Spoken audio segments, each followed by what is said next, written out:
Hey guys, I'm an Australian living in Belarus, but currently I'm in the Philippines. I've been here for 3 weeks, man, on holidays. I'm going back to Australia tomorrow. But I thought I just want to share with you the absolute culture shock that I've experienced. Now, of course, as an Australian, I'm not new to Southeast Asia, right? I've probably been to Thailand, 10 different trips over the years, Vietnam, Indonesia, Malaysia, Singapore, Brunei. There's all the usual stuff. As an Australian, typically in the first couple of years of adulthood, we'd probably have a trip to Thailand or whatever, first year uni, Christmas break or something. It's kind of just normal, it's not that exotic for us. Whereas for you guys in Belarus, it's going to be a lot more exotic. Of course, sounds a lot more exotic. For us, this is kind of like an extension of Australia, go to Bali or whatever it is. So it's not new in that context, but it is certainly very, very different to Minsk. Holy shit, it's like polar opposites. Let me turn you around. Alright, I'll walk you through a few things. Now, I'm going to go back and get a haircut there. That might break up the video a bit, but in the meantime, let me give a bit of a contrast, right? So I want you guys to hear that. It's an intensity, a cocktail of sensory overload. It's got noise, it's got smell, it's got people selling things. It's just the exact opposite. Because of course, Minsk, Belarus is very regulated, it's very sanitized, it's very sterile, it's very clean, it's very functional, everything works, most things work, most things on time, very little graffiti, very little broken things. It's like living in this little kind of sterile bubble, and that is mainly a positive thing, I would think.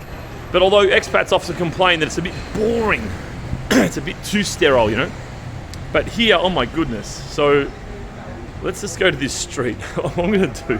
So you can see this street here. This is like a major intersection, yeah? Now this city is Davao City. It has about the same population as Minsk, right? Minsk, the mysterious population that no one really quite knows, but it's roughly the same as Davao. And this is one of the major intersections, and there's lights there. You can see the traffic lights, right? They do exist, but they're not working. Like most things in the Philippines, kind of work sometimes, doesn't others. In fact, I don't think it's ever worked.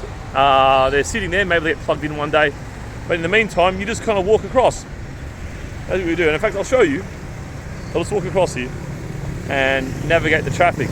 Whereas in Minsk, everything's regulated. You want to cross against a red light? Oh, mate. I'm just going to walk. Fuck it, let's just do it.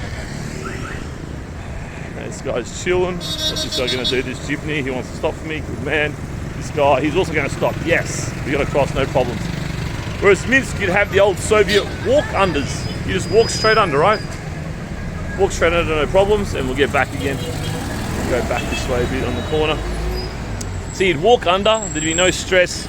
Not that I'm stressed, but you know what I mean. No, you have to think at all or negotiate or make eye contact with drivers. A lot of us is making eye contact with the drivers. And seeing this guy's going to stop as well. What a star. I think they see I'm filming as well. They're being extra polite. Whereas, Minsk, you'll have a red light, green light, cross. And watch out you don't get fined if you get a bit too keen to cross when it's red. Or you have those underpasses, those old Soviet underpasses where you just walk under. So entirely different. Here, of course, 7-Elevens. There's no 7-Elevens in Minsk, Belarus. This guy's self-employed. He just stands there opening the doors all day, hoping someone gives him some pesos. So you've got the noise, you've got the intensity, you've got the deregulated feeling. It's deregulated, And this is a major street here. You see, there's not much private traffic. It's mainly these little buses. These are called jeepneys. You can see people just hanging out there. I wave, they'll wave back to me, giving me nothing. Wave, say hello. They got nothing for me today. So these are all public transport. A few private motorised vehicles. Often people have a car with a driver. If you can afford a car, you can probably afford a driver. And a few motorbikes. People got a few bucks sticking around. But mainly people are in the jeepneys. And my God, the smell just then reminded me to tell you guys about the not so always closed sewerage situation. Holy jamoli. You kind of get used to it, but that was a particularly open one, shall we say. So it's intense, it's loud, there's people, there's things, even just this street selling here in Belarus, you just don't get that. You just don't get the street selling. It's all regulated. You can get a couple of babushkas maybe flogging off a little bit of maybe some of their village produce. You know, maybe some blueberries, maybe some I don't know, whatever they sell on the farm, potatoes maybe. This is typically what you might get, a couple of bushers doing that. But here, this is all kind of semi-permanent setup. I'll be here every day. Pack it away. Got little cheese snacks here. Got a bit of that cocktail of sugar and more sugar. Whoa, little cheesy snacks. Hi. Welcome to the process. Oh, spasiba. Laundrette as well, which you don't see a lot of in Minsk. But you get the gist of it, yeah? It's in your face, which, again, there's pros and cons, man.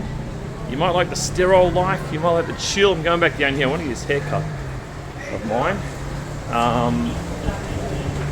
So it's pros and cons, yeah? It's easy to find everything, everything's close, but then it's all a bit unruly, to be quite frank.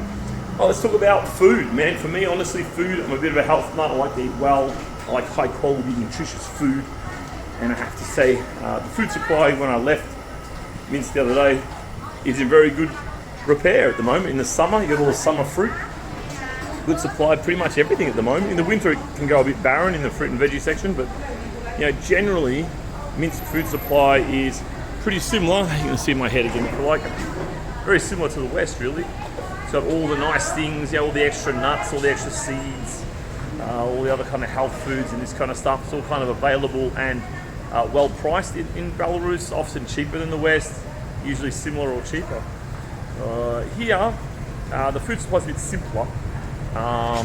Meat selection is really good, but outside of that, summer fruits, like tropical fruits, man, durians, they're everywhere. I fucking love durians.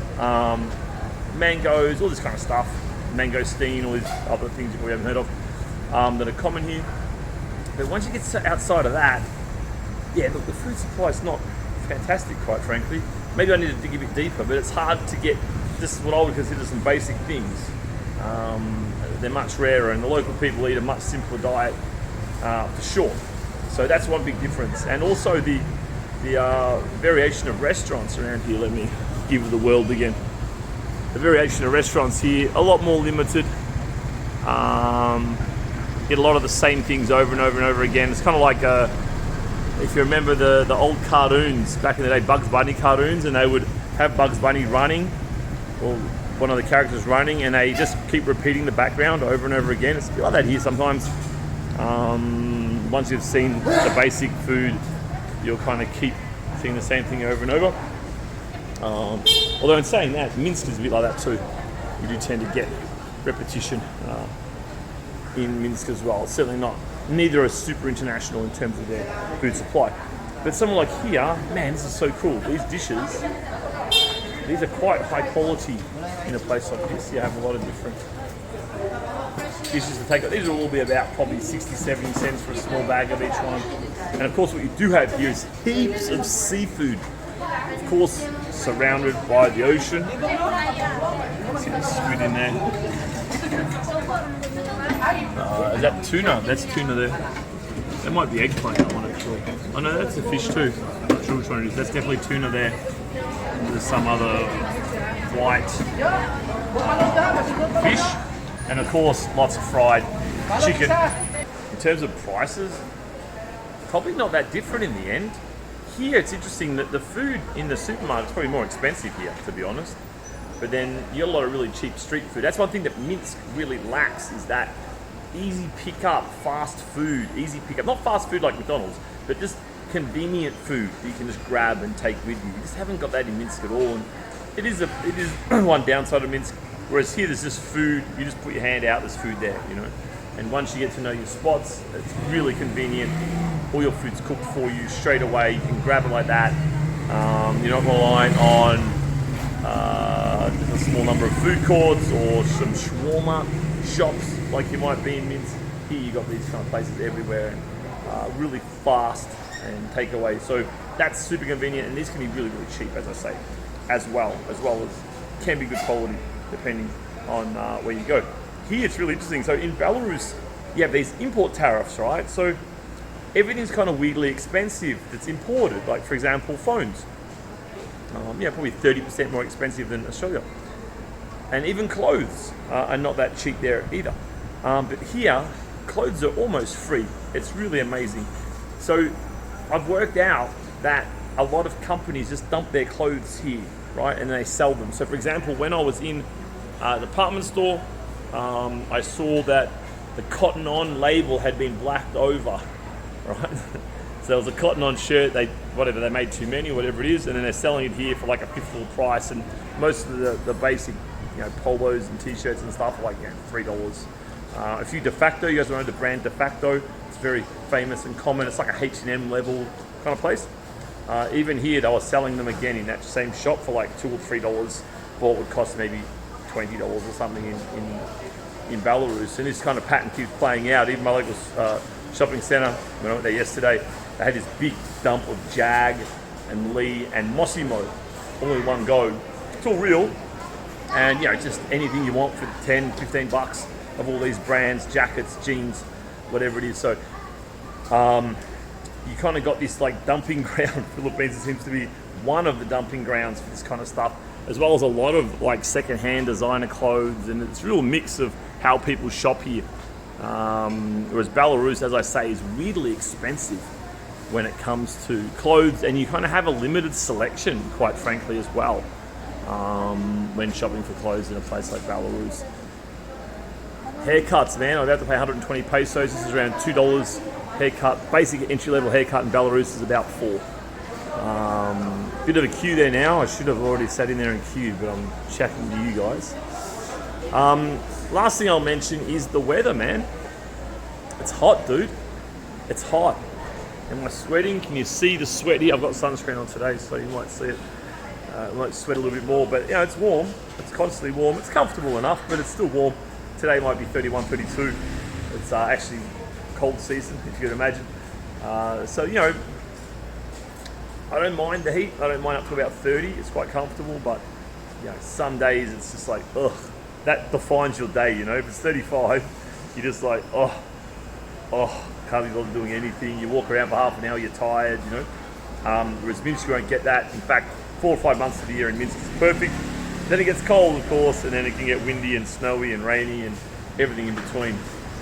Now here it can rain, of course, as well, but when it's warm, the rain doesn't bother you as much, right? Like, I don't care too much. If it's 30 degrees and it's raining, I give a shit. Unless it's torrential. Okay, it's different. Whereas Minsk, it might be 5 and it starts pouring down rain. Oh, this is really the last point. Last point is the nature. Now, I'm currently in a city, and it's just a concrete jungle. Absolutely. There's barely even a tree or anything green to be seen at all.